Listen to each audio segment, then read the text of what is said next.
সেই ঘুমাচ্ছিলাম রে। অবশেষে ঘুম ভাঙলো তোমার? হ গো, সেই ঘুম হলো। তা কয়টা বাজে এখন? 11টা বাজে। কও কি, এত বেলা হচ্ছে? তুমি ডাক দিবে না আমাক? তুমি সেই গভীর ঘুম ঘুমাচ্ছিলে, তাই ডাকিনি। কে কি হচ্ছে? আরে মেলা কাম আছে। ঘুম থেকে উঠে দেখি মোবাইলে 22টা মিস কল উঠে আছে। তার টেরা ঘন্টি। টেরা তো সেই সকালে উঠে বাড়িতে গেছে, কলো ওর নাকি কাম আছে। ও আচ্ছা, শোনো রূপা, এখন আমার পরিশোধে যাওয়া লাগবে। তাহলে তুমি আর তোমার মা আজকে বিকেলে বাড়ি বিলে চলে যাও। তুমি নিয়ে যাবে না? আমার আসতে দেরি হবে, টেরা আসে তোমাকে নিয়ে যাবি নি। তাহলে কাপড় চোপড় সব গুছালি? ঠিক আছে, লাও তাহলে।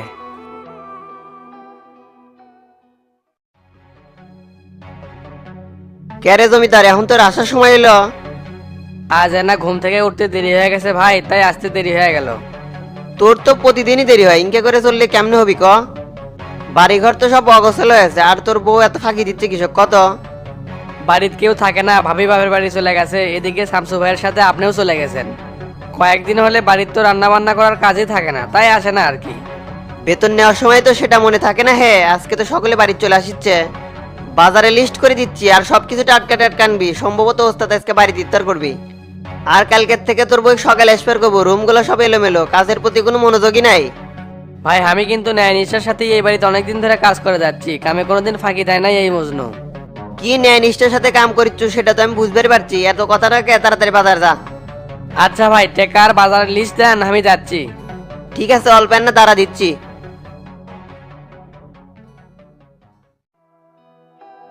আম্মা, তাহলে আপনি রূপার সাথে বিকেলে আমাকে বাড়ি চলে আসেন। আমি তো সারাদিন ব্যস্তই থাকি। আপনার সাথে থাকলে আমি না নিশ্চিতে কাম করে পারলাম নি, আর আপনার মেয়েরও খারাপ লাগলো না হয়নি। সেটা তো বুঝনো বাবা, কিন্তু জামাইয়ের বাড়িতে যে থাকলে সমাজের মানুষ কি কবিনি? সমাজের মানুষের কামই তো হলো সমালোচনা করা। মা ছেলের কাছে থাকবি, এটাই তো স্বাভাবিক। কেরা কি করলো সেটা আমি শুনবার চাই না। আপনি আজকে রূপার সাথে চলে যাবেন। এই দুনিয়া তো আপনারা ছাড়া আমার আপন কেউ নেই। আপনারা কাছে থাকলেই শান্তি। আচ্ছা বাবা, তাই কর্মহীনী। তা তুমি কি এখন বের হবে নাকি? হ আম্মা, পরিষদের দিকে যাওয়া লাগবে। মেলা কাম পড়ে আছে। আমি একজন চেয়ারম্যান, মেলার দায়িত্ব আমার কাঁধে। দায়িত্ব অবহেলা করা ঠিক হবির লয়। ইফতারি কি তুমি বাড়িতে করবে নাকি বাইরে করবে? এখন সেটা কর পাচ্ছি না, ফোনে তোমাকে জানাবো নি। আমি গেলাম তাহলে। আচ্ছা যাও।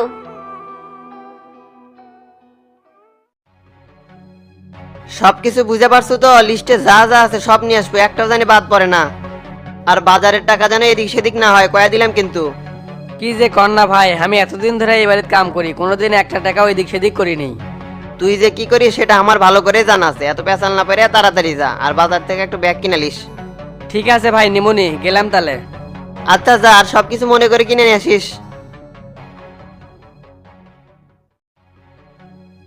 এই শালা কাজে লিয়া পড়ছি মহাজালাত। এতই কম বোঝে, আবার কাজে দেয় ফাঁকি।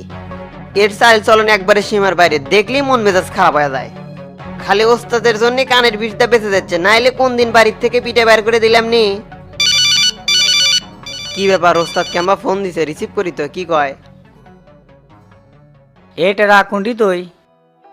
ওস্তাদ, আমি তো বাড়িতে মজদুক বাজার করার জন্য এইমাত্র বাজারে বেঠে দিলাম। আমি একদিন বাড়িতে না থাকলে বাড়িঘর সব এলোমেলো হয়ে যায়, আর শালা খালি কামে ফাঁকি দেয়। হ্যাঁ বুঝছি, আজকেও তাহলে মজনুর সাথে খারাপ ব্যবহার করছো। তো কতদিন করছি, ওরা হলো গরিব মানুষ। গরিব মানুষের সাথে খারাপ ব্যবহার করা ঠিক না। ওস্তাদ, ওই শালা পুরোই কামচোর। হালকার পুরাল্লা টাইট মারছি যাতে ঠিক মতো কামগুলা করে। তোর এত টাইট দেওয়া লাগবি লয়। আমি পরিষদে আসি, তুই তাহলে পরিষদের দিকে চলে আয়। এখন যদি আমি পরিষদের দিকে যাই তাহলে ভাবি কানবে নি কেটা? আরে ওরা তো বিকেলের দিকে আসবি, তুই আপাতত আয়, পরে থেকে যাসিনি। আচ্ছা ওস্তাদ, আমি তাহলে আসতেছি। তাড়াতাড়ি আয়, কাম আছে। রাখলাম তাহলে। ঠিক আছে ওস্তাদ।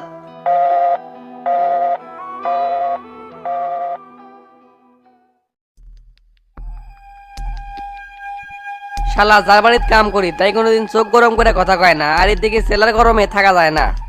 আর বেশি দেরি করা যাবে লয়, কামটা যত তাড়াতাড়ি পারি সেরে ফেল দেওয়া লাগবি। তাছাড়া তোতা মেম্বারের চাপে আজকাল টিকে থাকাই মুশকিল হয়ে যাচ্ছে। আর আমি বা কি করবো, বিয়ের পর থেকে চেয়ারম্যান তো বাড়িতেই থাকিচ্ছে না, এটি দাওয়াত খাচ্ছে ওটি দাওয়াত খাচ্ছে। চেয়ারম্যান যেহেতু বাড়িতে আসছে, আজকালের মধ্যেই কামটা ফয়সালা করা লাগবি। আগে তো টার্গেটে আসছিল শামসু, এখন টেরাও। অল্পের না দেরি করে টেরা তোর ফসর ফসর আমি বাই করিচ্ছি। এই শালার জন্য আমি অতিষ্ঠ, আজকালের মধ্যে এর একটা উচিত শিক্ষা পাইয়ে যাবি।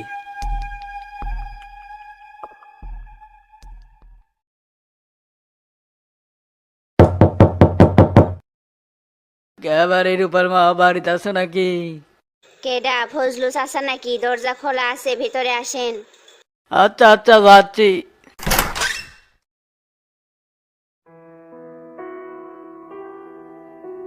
কি ব্যাপার ফজলু চাচা, বসেন। ঠিক আছে বসিচ্ছি। কি হসে কন্ত? কি আর কমুর উপর মাও, তুমি তো সবই জানো, আমার 3টা বেটা আর 2টা বেটি, সয় সম্পত্তি সবই তাগেরে লিখে দিছি। ভাবছিলাম সকলিক সব কিছু বুঝে দেয়া, এবার হজের জামু। ভালো সিদ্ধান্ত নিছেন, সেটার কি হসে? ছেলে মেয়ে সয় সম্পত্তি লিখে দিয়া পড়ছি এক মহা বিপদে। কেউ আর ঠিক মতো আমাদের দেখাশোনাই করতেছে না, হজে যাওয়া তো দূরের কথা, সয় সম্পত্তি লিখে দেওয়ার পরে সোলপল যে ইনকা করে উল্টা যাবি সেটা স্বপ্নেও ভাবিনি। এটা তো খুব খারাপ কথা। তোমার চাচি আর আমি খুব কষ্টে দিন কাটাচ্ছি, আর ছেলের বউয়েরা খুব খারাপ ব্যবহার করে আমাদের সাথে। এই গ্রামে যদি কোনো বৃদ্ধাশ্রম থাকলো নি, মনে হয় আমাদের সেটি ধুয়ে আসলো নি। আপনি গ্রামের মানুষক বিচার দিচ্ছেন না কে? ও তুমি ভাবছিলাম তাগেরে ব্যবহার ঠিক হয়ে যাবে, কিন্তু আস্তে আস্তে চরম পর্যায়ে যাচ্ছে। আজকে রাতে তোর নানি আর আমি পানি খাইয়া রোজা আছি।